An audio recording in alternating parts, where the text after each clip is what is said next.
Welcome to Pera's Playbook. This is your host, Alex Pera. Let's open up our playbook and see who our guest is. Please enjoy.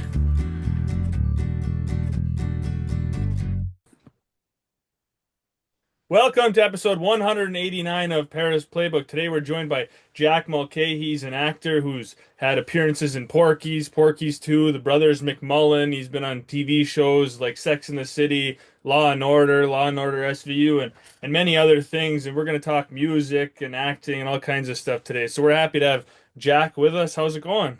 Alex, thanks so much for having me. It's going great, as a matter of fact. I'm as busy as a one-arm wallpaper hanger. Well, that's a good thing, I hope. It It's good is. busy. Yes, Yeah. it's great busy.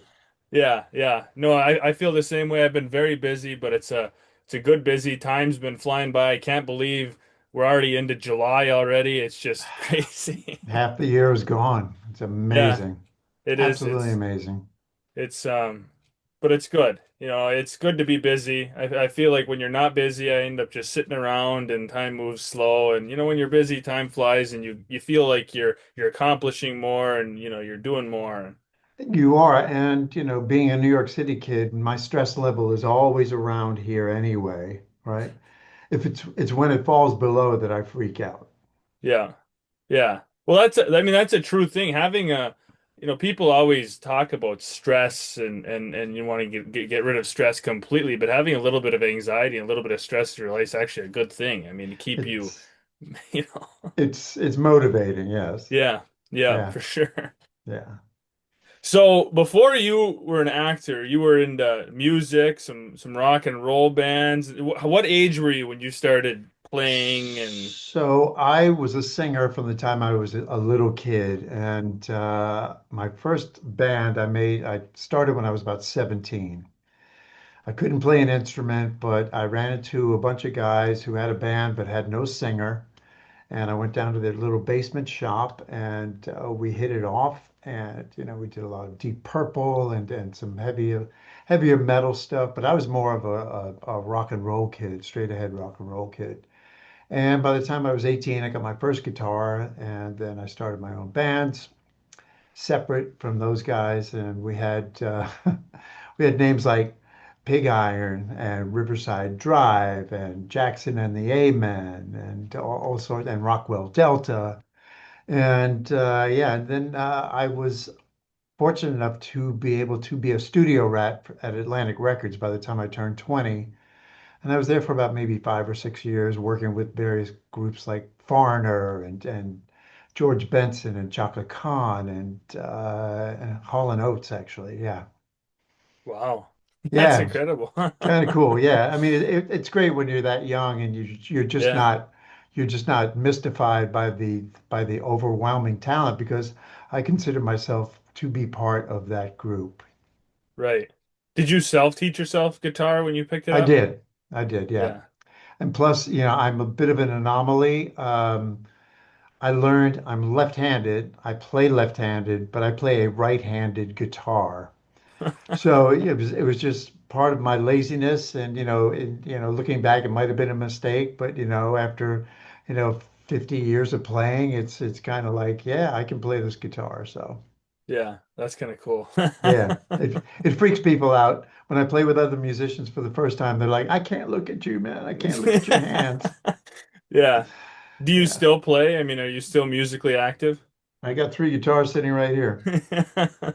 Yeah, I've got a Guild, I got a Martin, and I've got a nice little ukulele here. Yeah, that's awesome too. Oh Yeah. yeah, it So you helps. It stuck with helps with it. the stress. That's for sure. Yeah. Yeah. Yeah. So when you were in music, I mean, did you have thoughts of acting? How did the acting bit come about? Strangely enough, excuse me, I was literally the boy next door. My next door neighbor, Gary Gotch, he was an associate producer for many of Bob Clark's films, his B movies, his Children Shouldn't Play with Dead Things, Black Christmas, and the like. And I met Bob when I was about, I don't know, maybe 17 or 18. And he asked Gary if I was an actor. And Gary said, no, he's a musician. But Bob said, when I do get the money to do Porky's, that kid's going to be in my movie. And 6, 7 years later, He called me up and he said, "Hey, we've got the money. We've got the 1,700,000 to do this film. So would you like to come down for a couple of weeks and, become a glorified extra, get some acting lessons?" And I jumped at the chance. Within 3 days, 20th Century Fox liked me and the Rushes so much that they put me in the entire script. They asked Bob to write me in and pretty much got my SAG card right on the spot. Yeah, you've got an interesting story about how you got your SAG card. It's a very interesting story. It's the I think it was our the second or third day of shooting, and we go out to the swamp, and we're supposed to be, having what we think is a gangbang with Cherry Forever,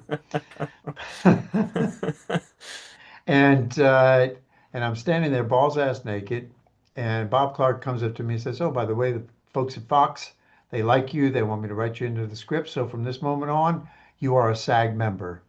And he walks away, and I turn to the other actor and I said, "What just happened?" And he looks at me and goes, "Fuck you, man."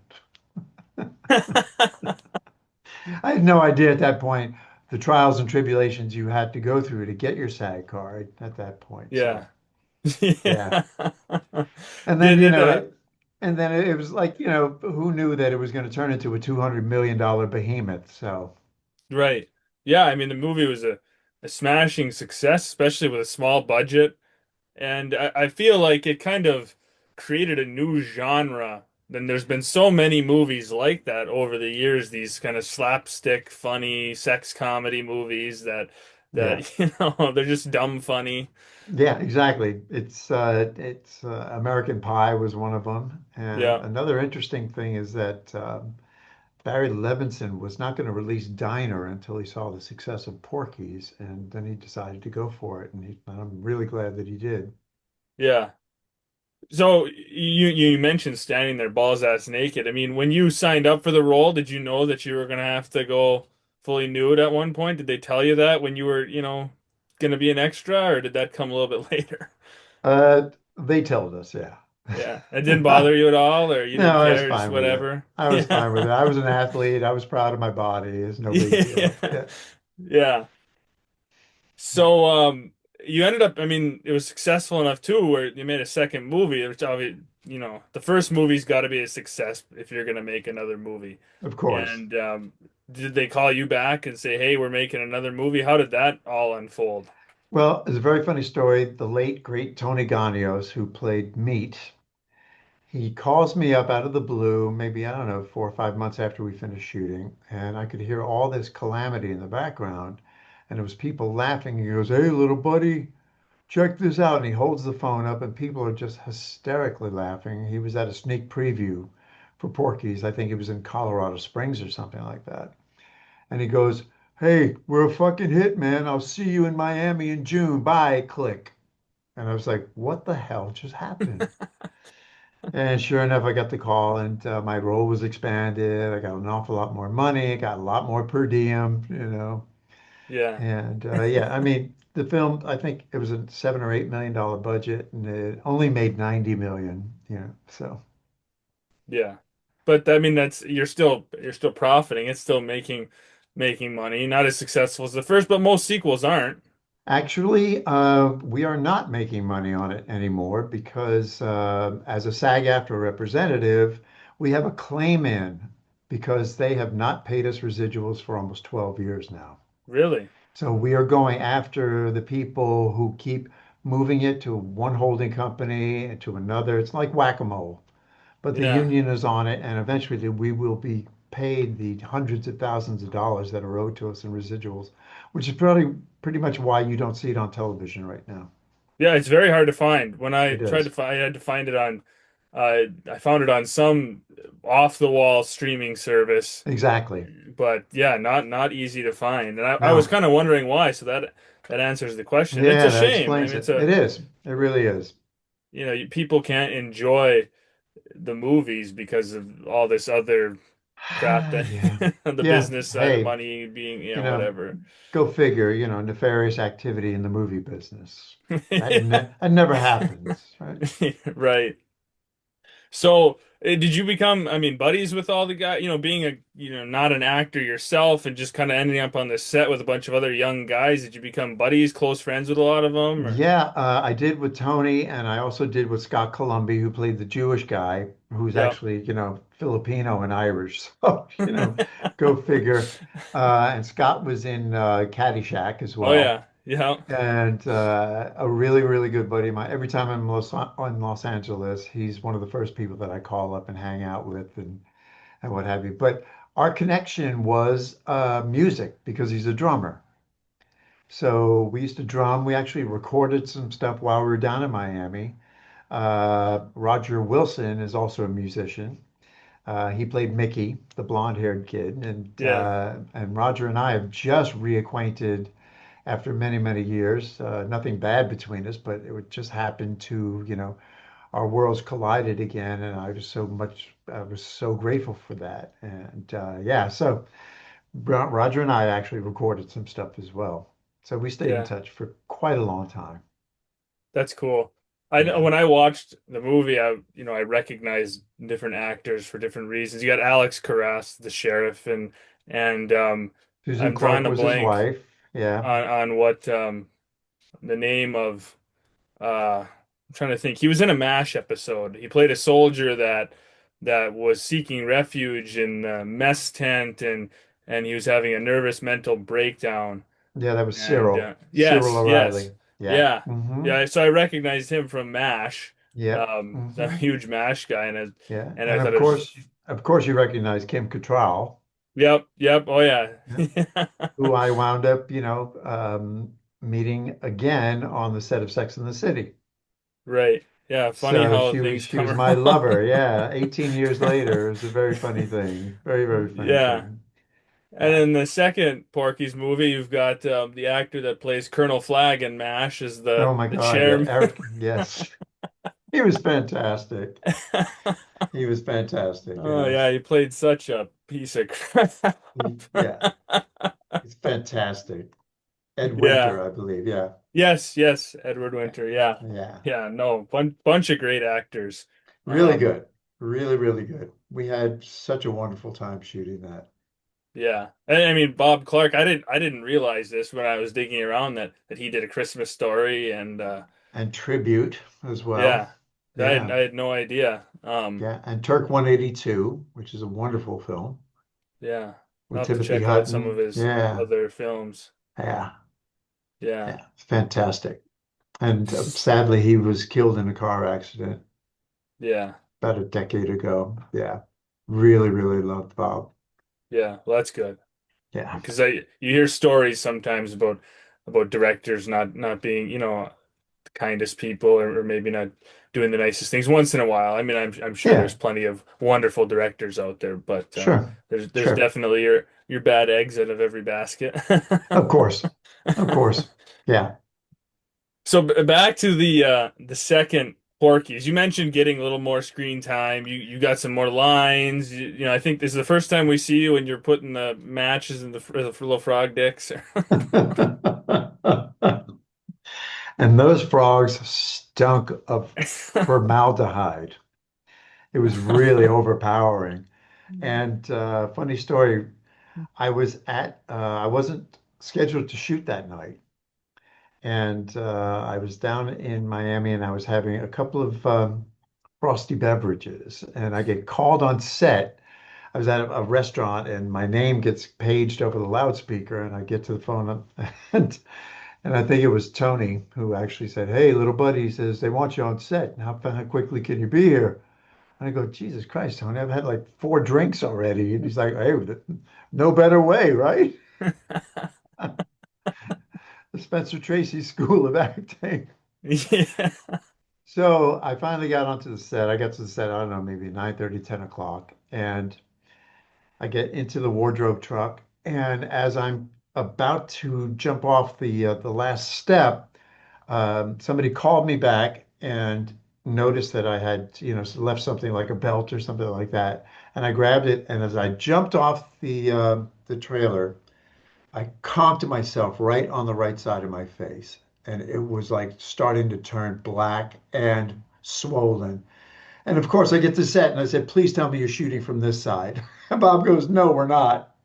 We're shooting from this side. So the makeup people were just frantically putting ice and makeup on me and ice and makeup. And if you look closely to that scene, you'll see a little bit of redness and swelling. But we pulled it off and it was fun. Yeah. That's And Bob said to me, he says, next time, stop being such a klutz, okay? Oh man, this is what I enjoy, about doing the podcast, getting little behind the scenes The snippets. backstory stuff. Yeah, Yeah. exactly. Oh, it's great. Um, well, you mentioned that you're on the SAG, you're a SAG rep in New York on the local board and nationally. So, you mentioned the whole thing holding up Porky's, not getting residuals, not being accessible for people to watch. Is that one of the things that you help tackle being on the board? Well, the reason I got interested in the first place, and we'll get to Brothers McMullen, because that was the impetus for me to do some service. Um, when Ed Burns finally got enough money, $15,000, to make his little feature, he went to the SAG offices at that time, and I think Molly and I were the only two SAG members. And he wanted a contract that would cover us so that we could get residuals if the thing ever took off. This was such a pipe dream for all of us. We had no idea that this was going to happen. And they pretty much laughed him out of the offices, saying, go ahead, kid, make your little movie, $15,000, ha ha ha ha. Well, as it turns out, I did a non-union project.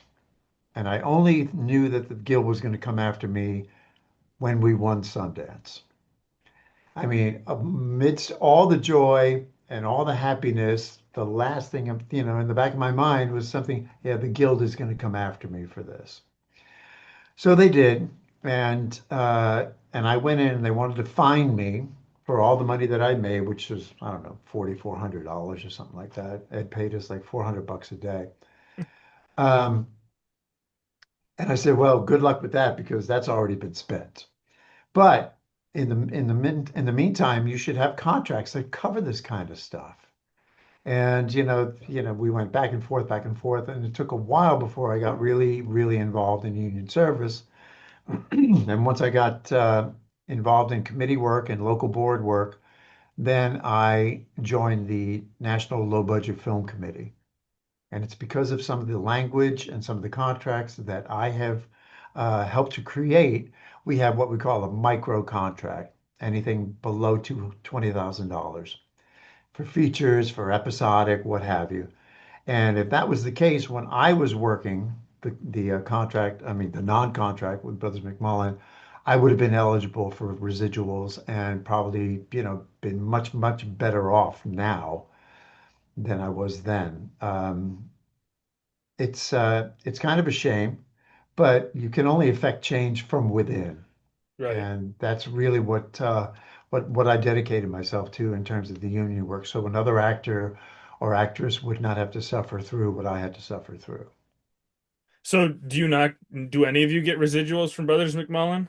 Probably only Eddie because he was the producer, right? Yeah, I don't think Michael does. I don't think Connie does. But the trade-off is that we all have names, right? We are recognizable names in the business. And, right. Connie's career is wonderful. I mean, she's really taken off. And I think they just did a sequel to McMullen, but I haven't heard anything about that. I wasn't even asked to do that. So, but still, it's it was one of the ways of me to give back, right, to Right. a union that has really taken care of me because up until 12 years ago, I was getting very, very irregular checks for Porky's and for the Law and Orders and for the Blue Bloods and for all the Sex and the Cities that I've done. So, yeah, Yeah. Well, it's kind of like the right. If you go to take a class in college or high school, whatever, the teacher gives you a survey at the end. What can I change going forward? Well, it's not necessarily going to help you, but it's going to help that next student coming along. that's right. Same kind of concept. It truly is about paying it forward. Yeah. Right. Because I Mhm. mean, most decent people don't want somebody else to have to go through a crappy situation. If you went through it and you can prevent others from going through it, Yeah, then why not? leave the ladder down, as we say. Right, exactly. Yeah, So now let's talk Brothers McMullen. sure. Was it a softball connection with Ed that got you kind of Yes. started with that? So, if you know the movie well, you know that his agent, right, Marty, who's trying to coax him into moving back into the city and Yep, writing more and what have yep. you, and then set him up with his girlfriend, who was actually his girlfriend at the time. So Peter Johansson, good friend of mine. We're still in very, very close touch, and I love Peter to death. Uh, he was the manager of a softball team that was sponsored by a bar called McAleer's. And so he brought Eddie on board, and Eddie played a couple of games. And after a couple of games, we would always go, after the games, we would always go over to McAleer's and have a few drinks and shoot some darts and shoot the shit. So Eddie finally approached me with his idea for this comedy about three Irish American brothers. And he thought that I would be really right for the oldest brother, Jack. So the more we're drinking, the more we're like having fun. We're going to make the best fucking movie in the world, blah, blah, blah. Well, he doesn't show up for the rest of the season. And after about 2 weeks, I said to Peter, I said, what about this Burns kid? Is that, and he goes, was he trying to like pitch that Irish thing? And I go, well, yeah. And he goes, yeah, that's never going to happen. So I forgot about it Yeah. until September comes. And I get a call from Eddie and he's really excited. And he's like, hey, man, he says, it's Ed Burns. And honestly, I almost forgot who he was. And he said, hey, man, I'm really excited. I got some startup money. We're getting ready to shoot. I want to offer you the role. I go, that's great. I said, how much money you got? He says, we got $15,000. And I looked at the phone as if, did I hear that right? So I went down to his offices, his offices, and I read the script, and I was so thrilled with it because I knew who this character was, right? Yeah. And my acting chops had gotten a little bit better, and this was really meaty. And what I had been doing up until that point was like background work and some under fives on soap operas and all that kind of stuff. But this was really something that I knew that I could really, really sink my teeth into. And, we started shooting, and as luck would have it, we had 24 storms that winter. Eddie had an attack of appendicitis, and our DP went down with a slip disc in his back. So we had about, say, maybe 2.5 months where nothing happened whatsoever. Wow. And I'm carrying an extra 45 pounds, which I'm dying to shed because, this is pretty much what I always look like. But I had, this extra weight and I'm carrying it and the winter moves on and finally get to about March and we start to shoot again and we're shooting like crazy, but it's always on weekends and it's always at Eddie's parents' um, house out in Valley Stream. So we got as much of it done as we possibly could. And then I think we wrapped just before my 40th birthday in April of 1994. So, pardon me. Let me fix that. So what happened is we didn't hear from Eddie at all until December. I mean, we heard like little snippets that he's working behind the scenes because he was at Entertainment Tonight as a PA. So he was using their editing facilities, unbeknownst to them.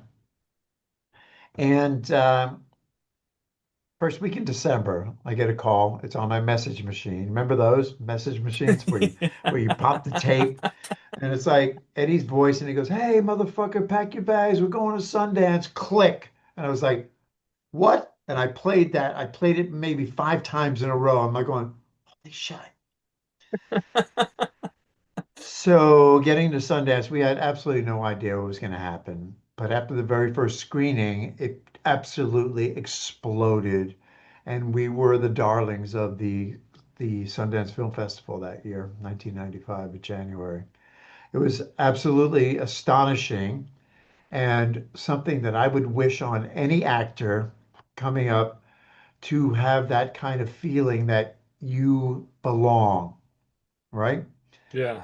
From the time I was a little kid, I knew that this was what I wanted to do. And this is kind of the major validation cherry on top of that cake. So Right. And to do it with a low budget, shooting at somebody's mom, dad's house, not the biggest technology in the world, not the biggest stars that ever, graced the screen at the time, you know. stealing scenes in a graveyard, right? That's a great story too, because we were shooting in March and we were losing light. We were planning on going to the cemetery to shoot the scene where the very opening scene where where mom is telling him that she's going back to Ireland, Yep. and me at the graveyard. So we're losing light, and we can't get into the cemetery because it's closed. So Eddie says, you know what? To hell with it. Jack, we'll shoot your scene some other time, but let's just get this. We'll prop up the camera in front of these headstones in the background with the wrought iron fence and the whole thing. And so I'm saying, I'm fine. So I'm sitting on the car and I'm smoking a cigarette. And all of a sudden I notice, I said, Eddie, you got to cut. And he goes, why? What? I said, look at the headstones behind you. And they're in fucking Hebrew. Okay. So Eddie looks, he goes, all right, we packed up the car, get in the car. And as we're driving around, I see a stretch of the wrought iron fence that's being replaced by some hurricane fencing. And so I said, back up, Dick Brooks. And so he backed up and I go, I mean, the cemetery is huge. You have to understand. It's got stoplights and it's got streets going through it. And so Dick backed up and I said, I can tear that fence down. And we tore the fence down and we got the two shots and got the hell out of there like the ghouls that we were. It's really an unbelievable story. Yeah. No, that's that's awesome. And I mean, nobody would ever know it just from watching the movie, No. I mean, the aperture on the camera must have been this big because it was really dark. It was really, really dark. Figured like early March, mid-March. Yeah.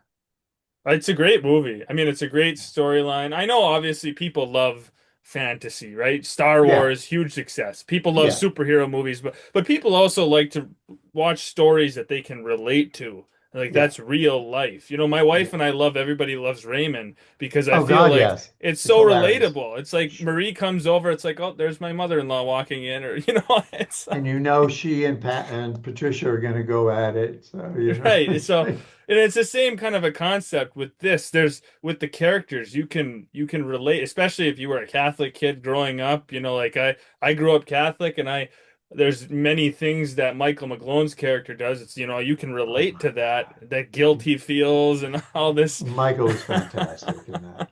Michael was absolutely fantastic. Yeah, He and I captured, mean, he captured, he captured the guilt-ridden kid so clearly. It was beautiful to watch. yeah, a kid that he's stuck between he's got the devil on his shoulder and the angel on the other. He wants Oh to act yeah. out, he wants to be wild, but he. And he needs advice from Big Brother Jack. Right, right. And I mean, your character had an interesting, right? You're the older brother, you're married, and then you Yeah. have this little love interest that, wants you to, and for a while you resist and resist, and then you end Mhm. up kind of going and Yeah, some guilt. it's certainly the trappings of suburban life and early to midlife crisis at that point because Molly wants to have a baby, and I'm not quite sure, all those kinds of things that I know an awful lot of people can relate to, right? Yeah, And playing that off with sensitivity instead of like, really being ham-handed about it. I thought the dialogue was wonderful. I thought my interactions with not only Molly but with Elizabeth, who played my mistress, my mistress, my however you want to call her. right. Yeah, I mean, she was wonderful as well, and It's amazing how I always say that a film is done three times. It's written, it's shot, and it's edited, right? There's so many scenes that moved in order to move the story along. And there's some scenes that have been cut completely in order to get it to the point where it was a nice little 85-minute feature that people could relate to, have a good time, and walk away from like they didn't waste the 85 minutes of their life in a movie theater. Right. Right. Yeah. That's, I mean, that's always the end goal. There's so many movies, I mean, that are made, and there's some pretty terrible movies out there, and you Sure. watch it and you're like, well, I'll never get that hour and a half back. Sadly, yes. Yeah. Were Yeah. you working on other things at the same time as this film, or were you just devoted to this project, or I think I was back and forth with my music, going back and forth, and all the while conscious of we could be shooting any day, except for the 6 week downtime, when Eddie was hurt and our DP went down as well. But yeah, it was. I think I did some Law and Orders during that point, but nothing that I wanted to commit myself to because I had already committed to this film right, and would have to be, available on a moment's notice. So right. And it's just a great example of, I mean, just like taking your shot, just going for it. I mean, it paid yeah, off. I mean, Ed's had a super successful career. He's made so many movies. Um, and it all started on this, like when you first started telling your story, that'll never happen. People, that's yeah, never gonna happen. Don't worry about it. yeah, And yeah. It's one of those who knew, right? right, Yeah, exactly. yeah. Porky's was a who knew. Brothers McMullen was a who knew. I had one of the most successful commercials ever for Snickers that ran for almost 2 years, and that was another who knew. I Yeah. don't know if you've ever seen it. It's called, I think I looked it up. You've got to get the yeah, car, you're playing, you're yes, singing. exactly. Yeah, it's called the Snickers song. Yeah, it's hilarious, absolutely hilarious. Another one, just out of the blue, I figured maybe 2 cycles, maybe a couple of grand, boom, I'm done. It just went bonkers. So that how does a commercial? I mean, is that just like a quick, shooting? I mean, how long did it take to shoot that? 246 takes. Really? Yes. Wow. 246 takes, and I was doing an off-Broadway play at the time that I had to bow out of because there were no stand-ins, so we had to cancel the performance. But I told everybody the Thursday before performance that I probably wouldn't be able to make the Saturday show. And, a lot of the cast members were happy for me, but a couple were a little disgruntled. And I go, hey, I got to do this. I mean, I could make like 20 grand or something like that. And they're like, yeah, sure, you're going to make 20 grand. Well, I made almost $175,000. So Yeah. it was the right thing to do. All right. Right. Well, it's a big brand, Snickers. I mean, now they've Yeah, got their you're not you when you're hungry. I mean, if I feel like if you got asked to do something with a big brand like that, it's kind of hard to say no if you can of do it. course. Of course. And, I'm surprised they haven't called me back, to do a sequel and become their spokesman. But, Right. who knows? That could happen. But Yeah. I'm ready for that as well. Yeah. So yeah, we shot that in a rug store in Astoria, Queens. Totally random. The two directors were straight out of the Monty Python school of directing. Let's try this. Let's try this. Okay, do this. And literally, when we were done after 12 hours, the sound tech, who was a guy who I'd like done a couple of episodes of Law and Order with, he pulls off the microphone, makes sure that it's off, and he goes, I don't know what the hell they were doing, kid. You got that on the second take. I was like, well, that's not up to me, is it? Right. Yeah. That's Yeah. funny. So you Yeah. did Snickers and Michael did Geico. That's right. That's right. Exactly. And we both made a fortune. Right. Yeah. I saw his Geico ad on during March Madness this year. They Yeah, must have so did I. replayed So did I. it. Well, I think that was coinciding with the fact that they're shooting the sequel, The Family McMullen. Oh, okay. Yeah. Yeah. Yeah. So you've played a ton of different roles, types of roles. You've comedies and dramas, serious roles, action, all this stuff, different genres of film and TV Yeah. and then you plays and stuff. Do you have a favorite, something that you just enjoyed the most? I absolutely love farcical comedy, right? I did a film not too long ago called The Jersey Devil, and I played Lucifer. And it's such a send up of like so many different kinds of films of that genre. And the premise is that I'm getting older as Lucifer, getting older, and I've actually been term limited out. So I have to accede to these term limits. And then a new devil comes in and he wants to move hell to Jersey City, New Jersey. And I'm having none of it. And, Judas is like my right-hand man, and Eve is my wife. And, there's all sorts of calamity that go on. It's really, really, really funny stuff. And yeah, so comedy is and that's I think that was the first film that I won a Best Actor award for at the Yeah, Atlantic City Film Festival, which was wonderful. right. Yeah. What about like TV versus plays or film versus plays? Is there one you prefer that? Uh, I mean, the play is the thing, right? As Shakespeare would say, and that is the essence of acting because it is an actor's medium, right? Right, Film and television is a director's medium. But once you are on the boards, the director can't do a goddamn thing. It's you and your partners on stage and the audience, and that is it. And it is equally terrifying as well as gratifying that at the end of the night, you can look at your cast members in the eye and go, wow, we fucking did that, didn't we? right. And I've done an awful lot of off-Broadway stuff. I mean, every time I've done a Broadway or an off-Broadway show, I book everything in sight because my instrument is honed, do you know? Yeah, And you're very confident and you get pretty much every job you go out for. And it's really, really a wonderful thing. Television is a different beast altogether. And then there's television separated into categories of comedy, soap operas, dramas, procedurals, all sorts. But, Alex, acting is acting, right? right. And you just take your cues from your director and, you make sure that you know your character, know your lines. Please don't just step on set and think that you're going to wing it because there are people um, in the creative field, writers in particular, who are very, very um, uh, big sticklers for having those words said the way that they were written. I Right. think I've only had one occasion.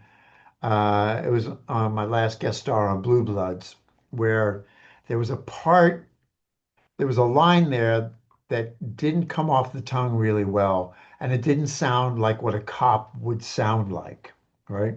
Yeah. Particularly a borough commander who's seemingly got his shit together. And so I went over to the director and I said, "Hey, can I say it like this?" Before you know it, they're like all in the corner with the writers and blah, blah, blah. I was like, oh God, what did I do? What did I do here? And all of a sudden, the writer comes up to me and goes, yeah, say it like you said. You're absolutely right. I was like, oh, yeah. That And there were a doesn't happen couple, very often, or it doesn't happen very often because one of the guys who was doing background, who I knew from, other shows, he says, "Hey man, that took a lot of balls, for you to do that. Nobody does that." I'm like, going, "Well, I just wanted to get it right. I wasn't feeling entitled or anything like that. I just wanted to make sure it sounded right and I was able to deliver it in the way that it was intended." yeah, right. You want the best product. I mean, Of everyone course, should. of course, I'm sure sometimes ego takes over, and it could have been the other response. The writer says, "No, you say it the way I wrote it. That's not yeah, your job." yeah, and it might not have come off as natural, right? Right.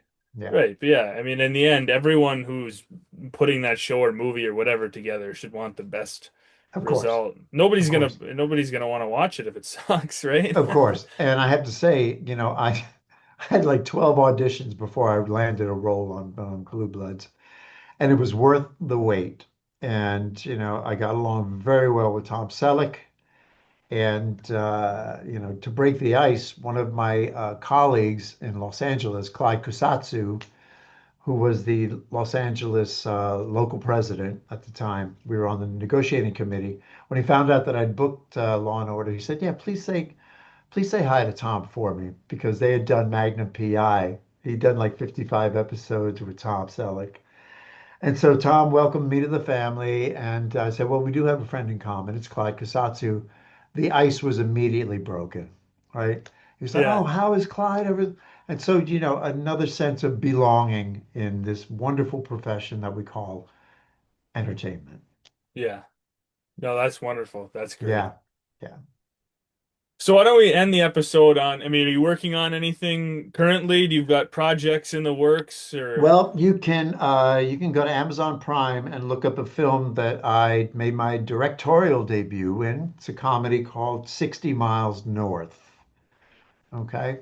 okay. And I have a very substantial role in that as well. I was one of the producers, and I co-directed it with a gentleman named Edward Crawford. That's been out for about a year now. It's doing pretty well, actually. And a film that I worked on last year is now starting the festival circuit. It's called Lessons. It's a story about an African American kid who's at risk, and he's seeking guidance from two particularly disparate voices, but they all mean the same thing. I also have a film that is very close to a distribution deal. It's called Paul and Greg and Amelia. It's a love triangle that goes horribly wrong, don't they all? And and then after that, I'm doing a very, very large budgeted feature. I don't know if you're familiar with golf or golfers. It's a biopic of the golfer Payne Stewart. Oh yeah. This was a greenlit project in March of 2020. $30 million Wow. project, and then COVID. Yeah. And we're finally getting it back on track. And we will probably start pre-production sometime at the end of August and start shooting sometime in late September. Oh, that's awesome. Yeah, that's exciting. It's a really exciting project, and I'm so happy that we're finally getting it off the ground. We have the financing. It's all done. So yeah. Yeah. Well, look Yeah. forward to that coming out and have to check out some of your other stuff too. But yeah, no, Yeah. Check that's out. Yeah. All good, man. Just go to my IMDb page. yeah. So how You'll long do you see think it it'll all take to listed. do the Payne Stewart movie? I mean, if you had like a Um, time frame guess. Well, we're figuring about 6 weeks. So we're going to be shooting in Georgia because they've got great credits, tax incentives. We're going to shoot some in North Carolina at Pinehurst, where Payne Stewart sank that remarkable and memorable putt on 18 to win the U.S. Open Yep. and beat Phil Mickelson. And then we may do some interiors in Los Angeles. So I would say 6 to 8 weeks on that project. So we should be done before Thanksgiving, hopefully. And then, post-production will probably start in January sometime. Yeah. And That's God knows exciting. that could probably take, I mean, the film that I did in the Love Triangle that I did down in Jacksonville, we started mid-July of last year, and we're just getting to the final cut of the trailer and all that kind of stuff. But we do have a pre-distribution deal in place, so we're really excited about that. Right. Do And you we got golf that made. yourself? We got that made for less than $100,000. Oh, awesome. Yeah. Yeah. Do I golf myself? Depends on how you define golf. I can shoot 83 one day and I'll shoot 105 the next. It's such a maddening sport. And I've been Yes. an athlete my entire life, right? And every sport I ever picked up, I was really good after a year or so. This one, I still have not. d- I mean, yeah, let's. Yeah. It's I know so exactly what you frustrating. mean. It's so Yeah. frustrating. Yeah. I picked it up Now, last year. uh-huh. Now, Alex, I detect a Canadian accent. So I'm in the UP of Michigan, so Oh, we're about as close. you're a Yeah. UPer. Oh, wow. Wow, that's great. Yeah, because I've visited Point Nipigon and I've visited Mackinac Island and Oh all that yeah. kind of stuff. Yeah. So I swam in the Yeah. two lakes, underneath the Yeah. bridge and everything. Yeah. Yeah. Excellent. I Yeah. went on a trip with my family when I was in high school. We went to Tennessee, we went to Dollywood and the Great Smoky Mountains and all this stuff. And I remember being at a restaurant and the waitress said, "Oh, you guys are from Canada?" And we're like, well, close. I asked because my mom was from Winnipeg, so I know Okay. the accent very well. Yeah. Yeah, Yeah. no, I mean, I feel like we're about almost as close as you can get. Oh We just yeah. got the lake separating us. Absolutely. Oh yeah. And, we've got a lot of similarities. Hockey's huge up here. Hockey's huge in Canada. There's a Very big. lot. Very big. Exactly. Yeah. Yeah. No. Well, awesome, Jack. I appreciate you coming on. I love the stories and look forward to what you've got coming in the future. Alex, so much. Thank you. And yeah, I appreciate your time. And when is this going to air? Thanks for listening. Please stay tuned for more episodes soon.